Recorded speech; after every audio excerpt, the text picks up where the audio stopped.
नमस्कार दर्शक बंधु जय जगन्नाथ। आज हूँ नवेम्बर 12 तारिख बुधवार। तेज विलंब न कर आसतु नजर पकेबा आज दिन ओडिशा तथा देश विदेशर गुरुत्वपूर्ण खबर गुड़िक उपरे।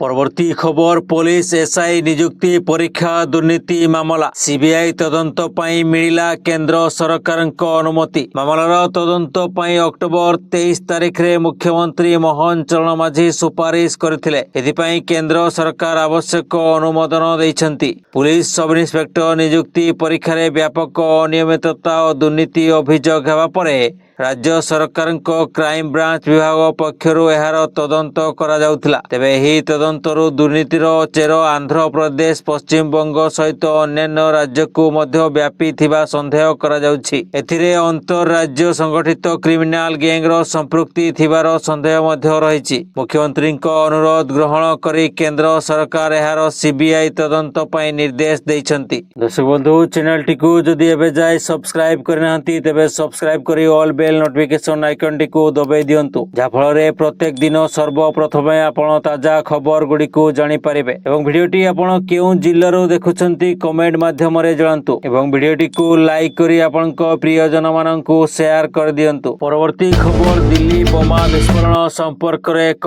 बड़ खुलासा होईछि। सूत्ररु जणा पड़िछि जे डॉक्टर उमर पूरा आतंकी रैकेट रो मास्टरमाइंड थिला। यासो सूत्ररु आ एक कथा जणा पड़िछि जे दिल्ली आक्रमण प्राथमिक टार्गेट नथिला, किंतु फरीदाबाद रे चढ़ाऊ एवं जबत हेबा परे उमर विचलित हो जाइथिला। सूचना अनुसार उमर तांको i20 कार रे विस्फोरक सामग्री नै दिल्ली पळाइथिला। से दिल्ली रो सुनाहरी बाग मस्जिद रो पार्किंग रे कार पार्किंग करथिला। सेठारे 3 घंटा रहिथिला। सेठारो से लाल किला मेट्रो स्टेशन आड़ को गला।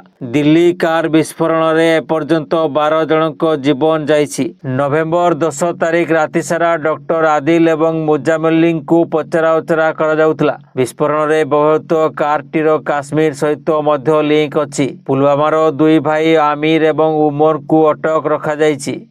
फरीदाबाद रे एक संजोग मध्य सामना को आसीछि। कारटी रॉयल कार जोन नामक एक एजेंसी माध्यम रे बिक्री करा जाइथिला।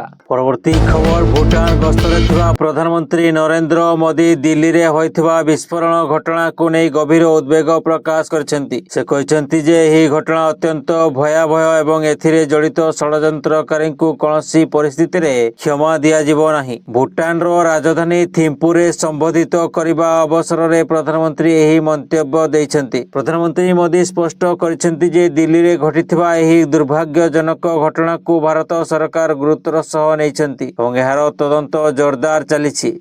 से कहछंती दिल्ली रो घटना अत्यंत भयानक। जो माने एही षडयंत्र पछरे अछंती सेमानंकु कदापि छड़ा जीवो नाही। सेमानंकु खोजी बाहर करिबा पई समस्त प्रकार प्रयास करा जिवो एवं दंडित करा जिवो। ए घटना रे प्राण हराइथिबा लोकंक प्रति से गभीर समवेदना जणाइबा सह आहत मानंक शीघ्र आरोग्य कामना करछंती।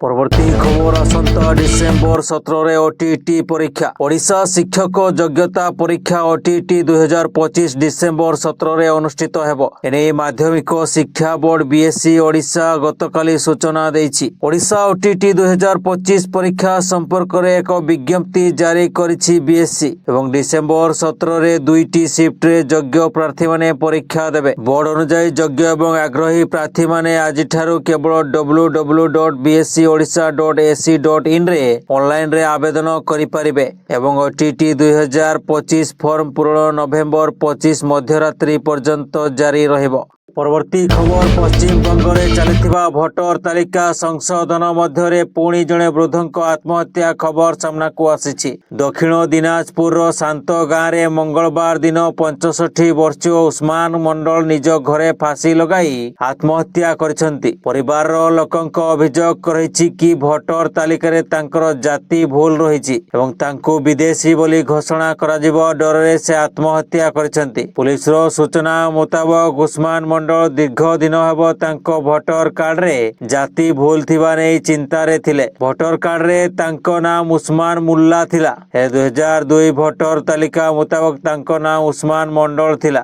परिवार लोकंको दाबी हेउछि एसआईआर घोषणा हेबा परे उस्मान को भय ग्रास करथिला।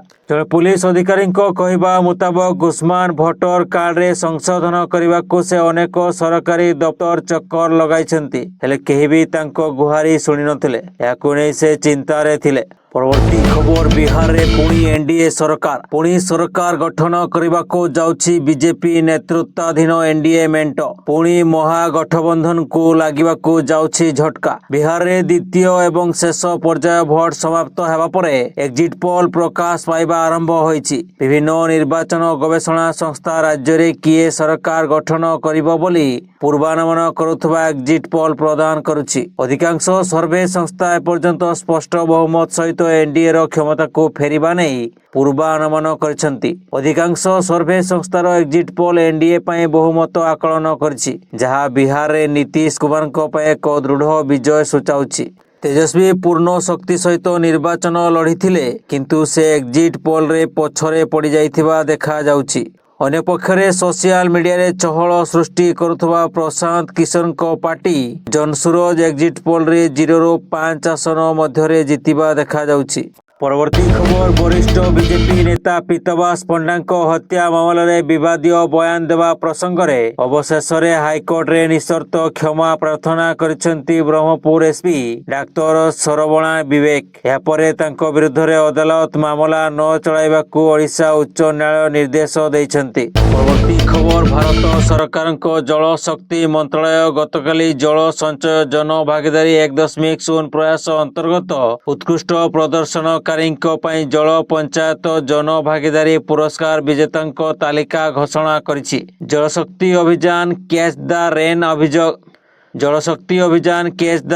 ଅଭିଯାନ ଅନ୍ତର୍ଗତ ଏକ ପ୍ରମୁଖ ଗୋଷ୍ଠୀ ଆଧାରିତ କାର୍ଯ୍ୟକ୍ରମରେ ଯୋଗଦାନ ପାଇଁ ଏହି ପୁରସ୍କାର ମିଳିଥାଏ। ରାଷ୍ଟ୍ରପତି ଦ୍ରୌପଦୀ ମୁର୍ମୁ ନୂଆଦିଲ୍ଲୀର ବିଜ୍ଞାନ ଭବନରେ ଅନୁଷ୍ଠିତ ଏକ ସମାରୋହରେ 2025 ମସିହା ପାଇଁ ଷଷ୍ଠ ଜାତୀୟ ଜଳ ପୁରସ୍କାର ସହିତ ଜଳ ପଞ୍ଚାୟତ ଜନ ଭାଗିଦାରୀ ପୁରସ୍କାର ପ୍ରଦାନ କରିବେ। ପ୍ରଧାନମନ୍ତ୍ରୀଙ୍କ ଜଳଶକ୍ତି ପାଇଁ ଜନଶକ୍ତି ଦୃଷ୍ଟିକୋଣ ଦ୍ୱାରା ଅନୁପ୍ରାଣିତ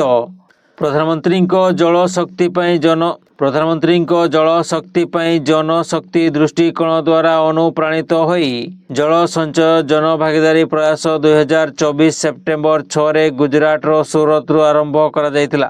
ପରବର୍ତ୍ତୀ ଖବର, ଫରିଦାବାଦରୁ ଡକ୍ଟର ଶାହିନଙ୍କ ଗିରଫଦାରୀ। ଲକ୍ଷ୍ନୌରେ ତାଙ୍କ ପରିବାର ପାଇଁ ଏକ ଅଘଟଣ ପରିଥିଲା। ଲାଲବାଗ ବାସଭବନ ଏବଂ ଡାଲିଗଞ୍ଜରେ ତାଙ୍କ ପୁରୁଣା ଘରେ ପୋଲିସର ଉପସ୍ଥିତି ସମଗ୍ର ଅଞ୍ଚଳକୁ ଚର୍ଚ୍ଚାକୁ ଆଣିଛି। ଯେତେବେଳେ ଶାହିନଙ୍କ ବାପା ତାଙ୍କ ଝିଅର ଗିରଫଦାରୀ ଖବର ଶୁଣିଲେ, ସେ ପ୍ରଥମେ ବିଶ୍ୱାସ କରିପାରିଲେ ନାହିଁ। ସେ ବାରମ୍ବାର କହୁଥିଲେ, ମୋ ଝିଅ ଜଣେ ଡାକ୍ତର, ସେ ଲୋକଙ୍କ ସେବାରେ ତାଙ୍କ ଜୀବନ ବିତାଇଛି। ମୁଁ ବିଶ୍ୱାସ କରେ ନାହିଁ ଯେ ସେ କୌଣସି ଭୁଲରେ ଜଡ଼ିତ ହୋଇପାରନ୍ତି।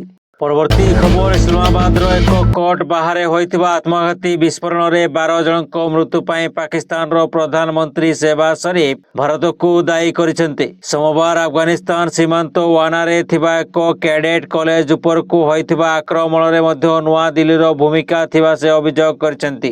ସରିଫ ଏହି ଆକ୍ରମଣ ପାଇଁ ଭାରତ ପ୍ରାୟୋଜିତ ଆତଙ୍କବାଦୀ ପ୍ରିକ୍ସକୁ ଦୋଷ ଦେଇଛନ୍ତି। ରିପୋର୍ଟ ଅନୁଯାୟୀ ସରିଫ କହିଛନ୍ତି, ଯେତେବେଳେ ଭାରତ ପୃଷ୍ଠପୋଷକତା ପ୍ରାପ୍ତ ଉଗ୍ରବାଦୀ ଇସଲାମାବାଦରେ ଆକ୍ରମଣ କରିଛନ୍ତି, ସେହି ଏକା ନେଟୱାର୍କ ଆଫଗାନିସ୍ତାନ ଭୂମିରୁ କାର୍ଯ୍ୟ କରି ୱାନାରେ ନିରୀହ ଶିଶୁମାନଙ୍କୁ ମଧ୍ୟ ଆକ୍ରମଣ କରିଛି। ସେ ଆହୁରି ମଧ୍ୟ କହିଛନ୍ତି, ଭାରତର ପୃଷ୍ଠପୋଷକତାରେ ଆଫଗାନ ମାଟିରୁ କରାଯାଉଥିବା ଏହି ଆକ୍ରମଣକୁ ଯେତେ ନିନ୍ଦା କରାଗଲେ ବି କମ୍ ହେବ।